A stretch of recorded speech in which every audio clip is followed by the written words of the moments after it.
Hey everyone, how you doing? It's Craig Campbell of Pastor Craig's Vintage Cards, and today we're looking at this nice 1963 Topps card of Galen Cisco, a pitcher for the New York Mets. And again, it's a really sharp card.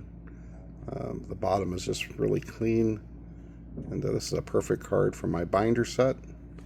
I say it every time I flip these over. I really do like the back of these 1963 cards, and just a lot of good information, and the color and the print just fits my eye perfectly. So Galen Cisco, there's a lot to his story behind the cardboard for Galen Cisco. So let's get into this. Galen, he grew up on a farm in Ohio, and he played baseball and football in high school. He graduated in 1954 and then went to Ohio State to get a degree in education. He wanted to be a teacher. Now, as a freshman back then, you couldn't play varsity sports, so he played on the freshman team in baseball and football. He was a heck of a football player. As a sophomore, he went 12-2 for the Buckeyes and was named third-team All-American as a pitcher. And he also played football for the Buckeyes. He played running back and linebacker. And his senior year, he played in the Rose Bowl in 1958. And Galen loved playing for Woody Hayes. He liked Woody Hayes. He liked the discipline. He liked the structure. He just really looked up to Woody Hayes his whole life. And he was signed by the Red Sox in 1958. But he wanted to finish school, and so he went back to Ohio State, and he finished up his education, got his degree, and he was a backfield coach for Woody Hayes for the freshman football team. And some of the players he had as freshmen were Matt Snell, who had a great career with the New York Jets, played in Super Bowl III, and Hall of Fame wide receiver Paul Warfield from the Cleveland Browns and the Miami Dolphin fame. Galen coached him as a freshman at Ohio State. And he came back with the Red Sox, and he managed to get up into AAA. He played for Johnny Pesky in AAA, and he got called up to Boston in 1961. And his first appearance was a start on June 11th of 61. He finished the season with a 2-4 record, and they had pretty high hopes for him. 1962, though, was a rough season for Galen. One game in particular, he allowed 16 runs. Yes, in one game, 16 runs on 13 hits against the Washington Senators. And later that year, then he was placed on waivers, and he was picked up by the Mets. And as Galen said, he went from a very mediocre Red Sox team to a terrible Mets team.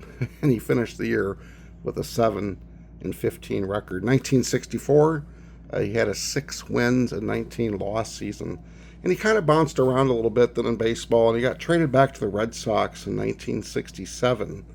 And Dick Williams knew that Galen only needed he needed like 30 days to qualify for an MLB pension. You had to have a certain amount of service time, and he was just a little bit short. And so they picked him up, and he stuck with the team for the first part of the year. He appeared in 11 games and pitched in 22 innings. And then he was traded to the Royals, the Kansas City Royals. They were an expansion team, and he pitched 22 innings there for the Royals, and that was his last Major League Baseball appearance. Now, he finished with a 25-win, 56-loss record, but the name may be familiar to you. It was familiar to me, and now, obviously, after looking it up, I know. But Galen was a very, very successful pitching coach in Major League Baseball. First for the Royals, and Dennis Leonard, Steve Busby, Paul Splittorff, they were all very, very good pitchers for the Royals in the 70s, and they all credit Galen with really turning their careers or sustaining their careers, especially Paul Splittorff. He said he was about ready to quit baseball, and Galen really helped him out. And Splittorff was really a good pitcher in the 70s, early 80s. I think he probably won over 150 games.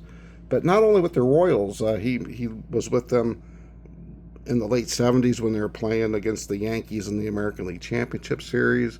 I guess when Whitey Herzog got fired, then Galen Cisco also got fired, and he went to Montreal as a pitching coach, and Toronto, where he had great success was on 2 World Series teams in Toronto. He was a pitching coach for the Padres and also the Philadelphia Phillies. And again, like I said, 2 World Series wins. He was a pitching coach for guys like Jack Morris, David Cohn, David Stewart, Tom Hinkie.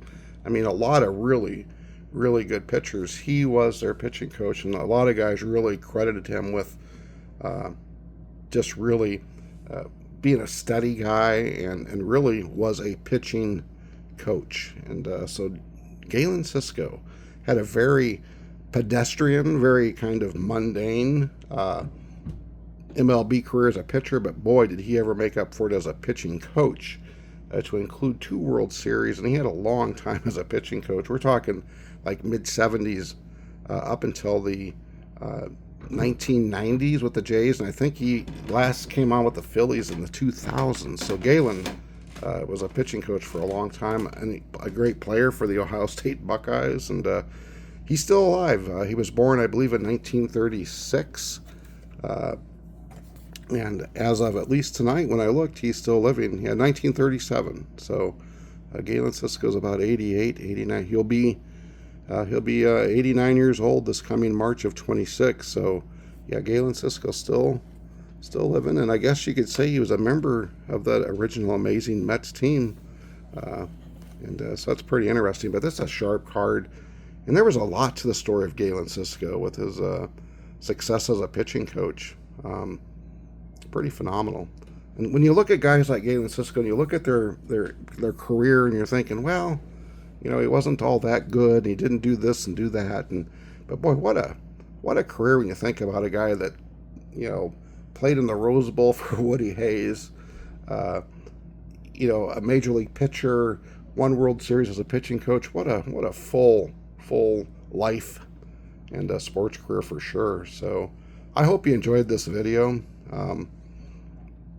If you did, please leave a comment. Give me a like on the channel if you would. Subscribe if you haven't already subscribed. And I sure do enjoy finding out the story behind the cardboard on these guys. Everyone, thanks a lot for watching. Take care and enjoy the hobby.